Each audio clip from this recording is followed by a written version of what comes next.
More coverage of Justice Ginsburg's passing coming up on Fox News Sunday and Face the Nation. But first, our panel on some of this week's other top stories. Laura Beck, Tony Samuel, Robin Winston, and Mike Murphy. And let's start with Democratic strategist Laura Beck. President Trump, former Vice President Biden, both holding town halls this past week. And Laura, Vice President Biden in his town hall actually calling for President Trump to step down because of the way he's handled the coronavirus. Well, it's not surprising, especially since the president is on record and on tape explaining to Bob Woodward that he didn't want to cause panic. And so he just played it down. I think that is such a damaging statement. It's continuing to haunt him. And I think if you're looking at polling that we're seeing across the board from a number of different sources, people are not happy with President Trump's handling of the coronavirus. That said, the challenge, I think, with some of the town halls is that we are far enough out from Election Day, but the presidential election is dominating the headlines so much that I don't know how much people are actually tuning in to watch these or if they're catching them later. So I think as we move closer to debates, we may see some more engagement on those fronts. But it's going to be really interesting to see how much folks are paying attention to that platform right now. Well, and I know you've been watching a combination of the NBA playoffs and, of course, our local news at night as well, right? Absolutely, absolutely. I have. Plus, I have to go to bed early to get a kid up for school every day. See, there you go. You have to remember that, too. Life happens in the midst of this pandemic, it does. Right? All right, Tony, let's get your response to that. Also, as we get ready to see both of these candidates on the debate stage head-to-head 9 days from now, what will that look like? Well, I think the big story out of the town halls this past week was just how easy and politically advantageous to Joe Biden the questions that he got were compared to how attacking the questions on ABC's program were to the president. The president handled it very well. From real voters, we should say, those questions in a town hall format. Where? The questions coming from voters at the town hall. Voters, but I think they had some help, and I think that's been the case with Joe Biden all along. If he does answer questions, they're scripted. He knows where they're coming from. They're lightweight questions. The president, again, on the coronavirus, since that was brought up, over 93 million people have been tested to date. He's done everything from the start to show that he took it seriously. He just wisely, like good leaders do, didn't want to cause a panic, but he shut travel from China down before it was even announced, before it was even called a pandemic by the World Health Organization. He did that January 31st. He provided all the PPE, all the ventilators. He mobilized the military to get the equipment. Nobody went without a ventilator. On and on. He shut down travel from Europe.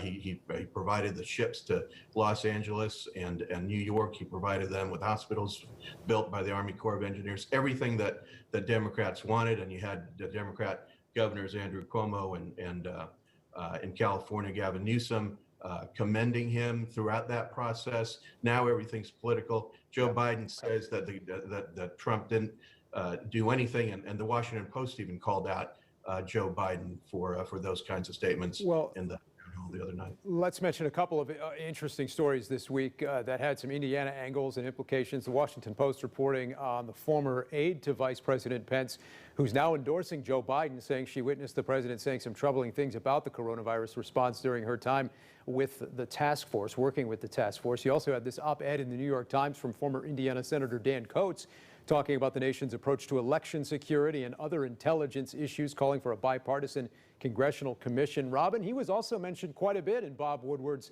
new book about the president. Well, yeah, and Bob Woodward's book, remember, was all recordings of the president. This wasn't rumors or innuendos. We're doing this show by virtual because we should not be within 6 feet of each other. Yet this president continues to do rallies where people don't have masks, but his only response is, well, I'm not down there amongst them. Okay, well, that's all well and good, but you're not promoting public health and flaunting right in the face of governor's request not to gather more than 200 people, continue to do this. Kitchen table issues are going to win this election. And I believe Joe Biden's on the right track on kitchen table issues. Hoosiers are hurting. Unemployment is not coming like it's supposed to be, but why are we having such a high unemployment? Because we never addressed the COVID-19 thing from the beginning. Tony, the president has called this a hoax. He said it's only 4 or 5 people. He said it was a guy that came in from Boston at a conference. He's been all over the place on this issue. We still don't have a fundamental position paper or position from him on healthcare. Supposed to have a plan a year ago. So kitchen table issues, Dan. Okay. When we talk about unemployment, addressing COVID-19, addressing healthcare, I believe that's why Joe Biden's going to win on November 3rd. Mike, back to that Dan Coates column. What do you make of the former senator, the former DNI's place in history in this administration and now in this moment here, weeks before the election? All I can say is Hoosiers of both parties should count themselves as quite fortunate to have ever had the privilege of having Dan Coates serve us. He's a truth teller. He's a common sense conservative, has been his entire life. I saw him at a Boy Scout luncheon last fall, and I told him he was one of my 4 heroes in Washington. And he said, "Who are the other 3?" And I said, Don McGahn, Jim Mattis, and John Kelly. He said, "Those are a pretty good crowd to be with." And I said, "Just keep telling the truth, Senator." He said, I will. And I think he does continue to tell the truth. And I think he'll go down in the pantheon of great Hoosier public servants throughout history. When it comes to the tapes speak for themselves. But the biggest thing that Donald Trump faces is that 70% of Americans think the country's going in the wrong direction. Whether that's jobs, the economy, or COVID, or whatever, it really doesn't matter. When there's that many upset people, you're in danger. Okay. Let's talk about some of the big races here. Oh, Laura, go ahead. Yeah, I just wanted to chime in on the former aide to the vice president who spoke out about the coronavirus task force this last week. I had a chance to watch that video and read some of the news stories about it. And what really spoke out to me and really stood out is that Team Pence does not have a lot of cracks in the armor. People don't really step out if you've worked for the vice president and his team. They hold things pretty close, and people don't usually step out and do this. Not like the way you see it with Trump and his aides. So that really stood out to me as a definite sign, because that's a lonely place to be if you're a former Pence aide. Okay. We're focusing on the election here in Indiana in the coming weeks. Obviously, you've got the race for governor, attorney general, the big race in the 5th, and some key state house races. Now, Tony, the state superintendent crossing the aisle to endorse some Democrats this year. You also had State Rep Jim Lucas endorse the Libertarian candidate Donald Rainwater this week. Some interesting and noteworthy endorsements from, we should say, 2 very different Republicans in Jim Lucas and Jennifer McCormick. Yeah, Jennifer McCormick is approaching the end of her term, and then, as we know, there won't be an elected superintendent of public instruction again. She's, I think, maybe got an axe to grind, and so that's behind this. I don't really think people will pay attention to what the superintendent of public instruction says about the attorney general's race or the other races. I've got to go back to something and push back to Robin's comment.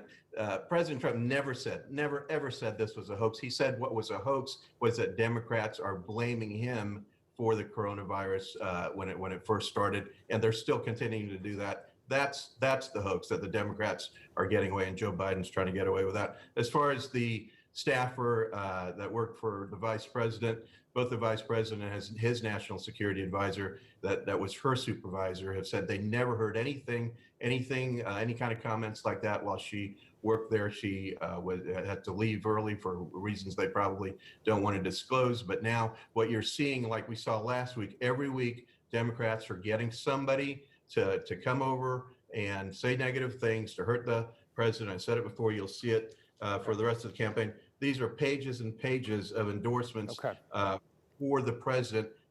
Democrats like Vernon Jones, state rep, African-American state rep from Georgia, police unions from Delaware, Chicago, Colorado, Florida, Louisiana, Milwaukee, New Jersey, New York City, New York State, Texas, Tucson, on and on. And then the Democrat mayors in Minnesota that endorsed President Trump. All of that is adding up to to a win for President Trump, and the reason why you're seeing these attacks on him. Okay.